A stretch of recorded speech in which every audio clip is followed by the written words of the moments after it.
You ever been hit so hard by life that it felt like the wind got knocked out of your soul? That's not random. That's not coincidence. That's divine intervention in disguise. See, sometimes God doesn't show up with soft music and angel feathers. Sometimes he shows up with a sucker punch. Not because he's cruel, but because you've been asleep, you've been living numb, comfortable, repeating the same safe prayers, hoping for new results. God says enough. And just like that, boom, the punch lands, not to destroy you, but to wake you up. Here's what no one tells you about spiritual awakening. It rarely feels like peace at first. It feels like a crisis, a disruption, a collapse. Because before God can give you clarity, he has to dismantle your illusions. The illusion that you were in control. The illusion that your plan was enough. The illusion that your trauma didn't affect trajectory. And you know what it takes to shatter illusion. For something that cuts through the noise. Something that stops you mid-sentence and makes you ask, what is really going on with me? That's the punch. It's the breakup you didn't expect. The loss that shattered your timeline. The rejection that bruised your ego. The disappointment that left you staring at the ceiling, rethinking everything. It doesn't feel spiritual, but it is. It's holy. Not because it feels good, but because it snaps you out of your delusion. And in that moment when the ground disappears and all you're left with is truth, that's when the real transformation begins. We've been conditioned to see pain as punishment. We assume that if something hurts, it must mean it hurts. It must mean it's wrong. But what if it means something's right? What if that strike to your chest was the only way God could get your heart beating again? You weren't living. You were existing. Going through the motions. Numbing yourself with distractions, achievements, fake positivity. God said no more. And boom. You're hit. And now you're awake. Psychologically, human beings will choose familiar pain over unfamiliar freedom. That's how strong our attachment to comfort is. We'll stay in cycles that are killing us just because they're predictable. So God doesn't always wait for permission. He interrupts, he disrupts. Because if he doesn't hit you hard, he'll never move. You'll rationalize your stagnation. You'll intellectualize your disobedience. You'll spiritualize your fear. And eventually you'll settle for a life 10% of what it could have been. So he sends the punch, and it doesn't come gently. It doesn't wait for the right timing. It lands exactly where you're weakest. Not to shame you, but to expose the fracture you've been hiding. Because what you won't confront in comfort, God will confront through pressure. You wanted deliverance, but you wanted it painless. You wanted purpose, but not the death of ego. You wanted clarity, but not the collapse. And that's not how this works. Transformation costs something. It always has. Look through scripture, philosophy, history. It's the collapse that leads to revelation. Saul didn't become Paul on a peaceful stroll. He got knocked off his horse. Moses didn't find calling in Pharaoh's palace. He found it in exile. Jung said it best, there is no coming to consciousness without pain. You want to meet your true self. Expect to bleed a little. This is what I need you to understand. The punch isn't the end. It's the beginning. But only if you don't waste it. You can choose to get bitter or you can get brutally honest. Ask the real question. Sit in the silence. Don't rush to label it. Don't numb it. Listen to it. That strike to your chest wasn't random. It was calculated. God is after something specific in you. Something you've been hiding. Something you've buried. And now it's surfacing. Because here's the truth. God doesn't punch to break bones. He punches to break patterns. He's not after your destruction, he's after your resurrection. And resurrection doesn't happen unless something dies first. So let it die, the pride, the plan, the pretense. Let the impact do what it came to do. Let it wake you up. Because once you're awake, you're dangerous. You know what's wild? Most people don't even realize that the thing they're calling peace is actually just paralysis. They've built a comfort zone so padded, so familiar, so seductively safe that they can't even hear the he's between rest and resignation. It's a gilded cage with just enough freedom to keep you from screaming, and just enough routine to keep you from growing. And then one day, boom, God shatters it. Not because he's mad at you, but because he sees what you could become if you ever stop settling. Comfort zones feel holy when you're tired. They feel justified when you've been through hell. You start saying things like, at least I'm not where I used to be, while ignoring that you're also nowhere near where you were supposed to be. So what does God do? He breaks the lock. He sends a strike so disruptive that it forces you to confront the illusion of safety. Because the very thing you've been clinging to for survival has become the thing keeping you from purpose. This is the paradox. Your comfort zone was never built to sustain you. It was meant to be a temporary shelter, a pause, a pit stop. But you made it a permanent residence. And God, in his mercy, refuses to let you stay there. He knows that staying safe is the quickest way to stay small. And you were never created to be small. Let me get psychological with you. The brain is wired for survival, not success. It prefers the known pain over unknown risk. It'll trick you into believing that because nothing's wrong, everything's right. That's how dreams die slowly in the name of being realistic. That's how purpose gets diluted in the name of being responsible. But the truth, that comfort zone isn't protecting you. It's preventing you. It's the slow suffocation of your calling. And eventually God says enough. That's when he punches the wall down. Some of you have been mistaking God's force for life falling apart. But really he's just evicting you from what was never meant to hold you. You didn't move, so he moved it for you. The relationship, the job, the identity you built around approval, it's all shaking. And that shaking isn't the enemy. It's the escape plan. He's breaking the cycle you refuse to confront. We're all addicted to control in some form. That's what comfort zones are really about, predictability. And predictability feels powerful when your past was chaotic. But if you let your past pain build your prison, you'll spend your whole life guarding trauma instead of guarding destiny. God didn't create you to be safe. He created you to be free. And sometimes freedom feels like being ripped out of your favorite fantasy. Let's talk philosophy. Nietzsche said, "He who has a why can bear almost anyhow." But what happens when you no longer know your why, when you've stopped asking the deeper questions? That's when stagnation creeps in disguised as peace. God throws a punch not because you're lost, but because you've stopped seeking. And once the seeking stops, the soul starts to decay. He's not punishing you. He's pulling you forward, ripping you out of neutral. Because your calling is too important to be comfortable. And here's the thing, once that punch lands, once the lock is broken, you're faced with a choice. Go back and rebuild the cage, or walk out and face the wild unknown. One path will let you sleep easy. The other will make you truly alive. And no one can choose it for you. God broke the lock, but you've got to walk out the door. You might be scared. That's fine.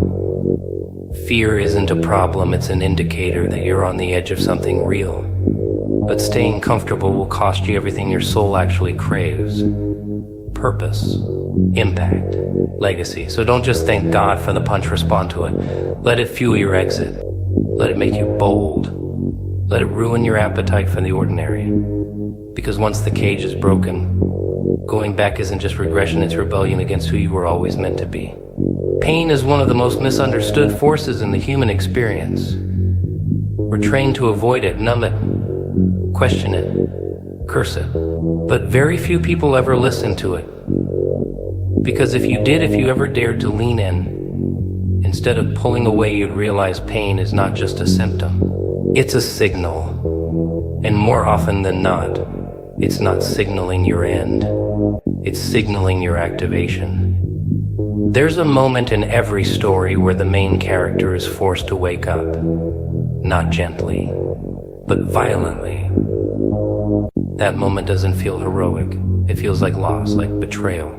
Like the universe suddenly turned on you. And it's in that moment, the most painful, gut-wrenching, identity-shattering moment, that something ancient, something primal, something divine gets triggered inside of you. Call it awakening, call it initiation, but make no mistake, it's real. And once it begins, there's no going back. Pain is the price of power, always has been, but not the kind of power that comes from ego or performance. I'm talking about the kind of power that makes you walk into a room and change its temperature without saying a word. The kind that's earned not through accolades, but through agony. The kind that shows up in your eyes after you've buried pieces of yourself and came back with clarity instead of bitterness. You see, people think they're under attack when really they're being anointed. That divorce, that betrayal, that delay that feels like divine silence. You think God is ignoring you, but He's actually initiating you, breaking the surface layers, killing off the artificial, rewiring the entire infrastructure of your soul. You're not being attacked, you're being aligned. That pain in your chest, that sudden sharp punch to your expectations, it's not random, it's surgical. God doesn't waste pain. He uses it. And if you pay attention, you'll notice that the worst moments of your life were also the ones that push you into your realest self. You didn't want to grow, so the universe stopped asking nicely. It sent pain to make sure you moved. And here's the philosophical twist most people miss. Pain isn't the opposite of purpose. It's the pathway to it. The ego avoids pain at all costs. But the soul needs it to wake up. Carl Jung said it best, only the wounded physician can heal. You cannot carry power unless you've carried pain. You cannot lead unless you've bled. The weight of wisdom doesn't come from books, it comes from battles. This is why so many people get stuck. Because they interpret the pain as evidence that something's going wrong, instead of realizing it's the friction required for transformation. They fight it, deny it, medicate it. And in doing so, they miss the miracle inside the mess. But you're not going to miss it. You're going to let it burn. Because you understand something deeper now. This isn't just pain. This is preparation. Think about it like this. When you break a bone, it comes back stronger at the fracture point. Why? Because healing doesn't just restore, it reinforces. The same is true for your spirit. That crack in your heart. That rupture in your expectations. It's where your authority will grow. Not in spite of it, but because of it. The most dangerous people are the ones who've been through fire and didn't just survive it, they learned just order. They don't preach theory. They embody truth. Their voice hits different. Their presence shakes the room. And it all started with a punch they didn't see coming. That was the beginning, not the breakdown. The breakthrough. So don't run from the pain. Don't rush to escape it. Study it. Let it shape you. Let it teach you what comfort never could, because on the other side of it is a version of you that can't be manipulated, can't be broken, can't be broken. Diane's. That version of you, the one that walks in power and speaks with conviction, only gets activated through agony. There's a peculiar irony in how breakthroughs actually happen. We imagine them like a sunrise, soft, slow, poetic. But real breakthroughs, they're more like a sudden lightning bolt in a pitch-black room. They don't always come with gentle whispers or angelic confirmations. Sometimes they feel like breakdowns. Mental, emotional, spiritual collapse. The kind of collapse that forces you to finally drop the act. That's not failure. That's your soul making room for something real. Because here's the truth before you can become who you were created to be. Everything you were pretending to be has to die. Not quietly. Not politely, but violently. Your fake confidence, gone. Your identity rooted in applause, shattered. That lifestyle you built to impress people who don't even know you, crumbling. And while it's happening, it feels like chaos. But it's not, it's surgical. God doesn't just want to bless the version of you that's mastered survival. He wants to reveal the version of you that's meant to reign. But reigning requires responsibility. It requires identity, and it requires clarity. None of which come while you're still performing for love or playing small to be liked. So he strips it, not because he's cruel, because he's committed to your truth, to your destiny, to the version of you that doesn't flinch when the storm comes because the storm made you. It's important to understand something. Many people say they want breakthrough, but they really want comfort with a sprinkle of progress. That's not how this works. The universe doesn't negotiate with the ego. God doesn't upgrade a mask. He demolishes the illusion so the real you can finally stand up. Not the people pleaser, not the perfectionist, not the wounded child with a smile. You, whole, awake, unapologetically alive. And I get it, it's terrifying. Because who are you without your trauma stories? Who are you without the grind, the hustle, the filters? Most people have no idea. That's why they panic when life starts shaking. But that shaking is strategic. God knows how to shake everything that can be shaken, so that only what's eternal remains. The shaking is not to break you, it's to reveal you. Psychologically, this is what Carl Jung called individuation, the painful, necessary process of becoming whole, not perfect, not polished, whole. It means facing your shadows, owning your contradictions, tearing off the social mask and risking rejection to finally walk in alignment. And the moment you start doing that, everything fake starts to fall off. People leave. Opportunities dry up. You begin to question your entire identity, and that's exactly the point. Because you're not supposed to be who you were. You're supposed to be reborn. In religious language, we call it transformation. In psychology, it's ego death.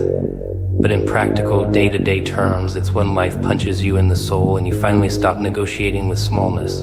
That's when you stop asking for permission to be powerful. That's when you stop shrinking to keep other people comfortable. That's when you finally say, this version of me had to go. Now watch who I become next. Some people will call you arrogant for walking like you know who you are. Let them. You're not here to explain your fire to people still warming their hands at your old flame.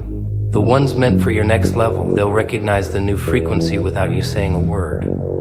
And the ones who don't, let them miss the exit. Your next season doesn't need their old opinions. So when it feels like your life is falling apart, maybe it's just falling into place. The false layers are being stripped. The noise is being cleared. The distractions are being silenced. You're not being punished, you're being positioned for what's next. For what's real, for what can't be taken from you once it's built on truth. Let it fall, let it burn, let it break. Because what's coming next requires a version of you that is unshakable. There's a strange silence that comes just before everything changes. A moment that feels hollow, anticlimactic, almost like the pause in a storm that makes you wonder if the worst already passed or if it's just getting started.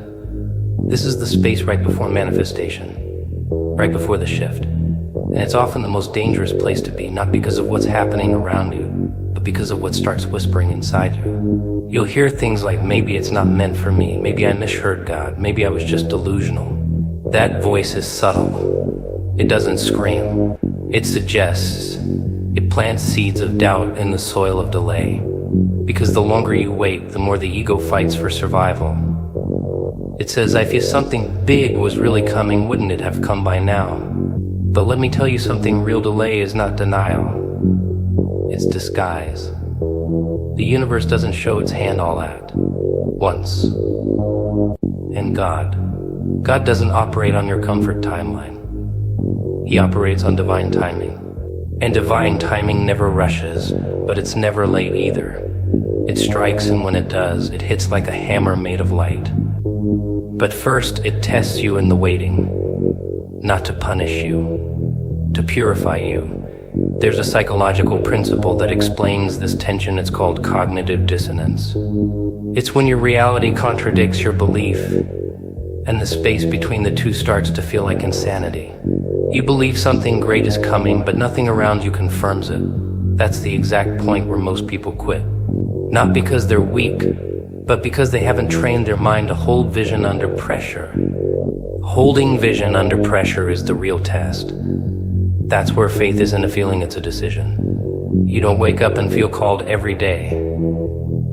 Sometimes you wake up feeling forgotten, overlooked, tired of being resilient. And in that moment you have two choices: collapse into the chaos or anchor into the word. The word that told you you're next. The word that said 100x is coming. And here's what separates the ones who rise from the ones who stay stuck. It's not talent. It's trust. Trust in what was spoken over you when nothing seems to support it. Trust that the seed is working even when it's underground. Because every promise comes with a process, and the process always tests your patience before it delivers your power. You ever notice how right before things explode, your life feels eerily still? That's not coincidence. That's setup, the quiet before the quake. It's in that stillness that your character is refined, that your discernment is sharpened, that your hunger is tested. God is not interested in just giving you 100x, He's preparing you to handle it. Because if He gave it to you prematurely, it would crush you. You'd sabotage it, mismanage it, or worse, mistake it for your identity. So He lets you simmer in the tension, not because He's withholding, but because He's weeding out the parts of you that can't go with you. The fear, the desperation, the approval addiction, the scarcity mindset. All of it must die here in the cocoon of preparation, so you don't drag it into the palace of promise. So what do you do in the meantime? You build, you sharpen your craft, you deepen your integrity, you stay ridiculously faithful to the work even when the results look like a joke. That's not delusion. That's prophetic discipline. That's the kind of consistency that heaven rewards. See, the 100x wealth you've been told is coming. It's not just about money. That's the surface, the symbol. The real wealth is mental, spiritual, emotional. It's the kind of abundance that makes you walk into any environment knowing exactly who you are, what you carry, and why you're unstoppable. That kind of wealth can't be faked, it's forged, and the forging happens here in the wait, in the silence, in the invisible grind no one claps for. This is where you become the kind of person who doesn't just receive the miracle, but multiplies it. That's the level God is preparing you for. So if it feels like nothing is moving right now, trust me, it's about to strike. And when it does, it won't be subtle. It'll be swift, undeniable, and so exact that it will make every tear, every delay, every lonely night make perfect sense. You'll look back and realize the waiting wasn't wasted. It was weaving something extraordinary.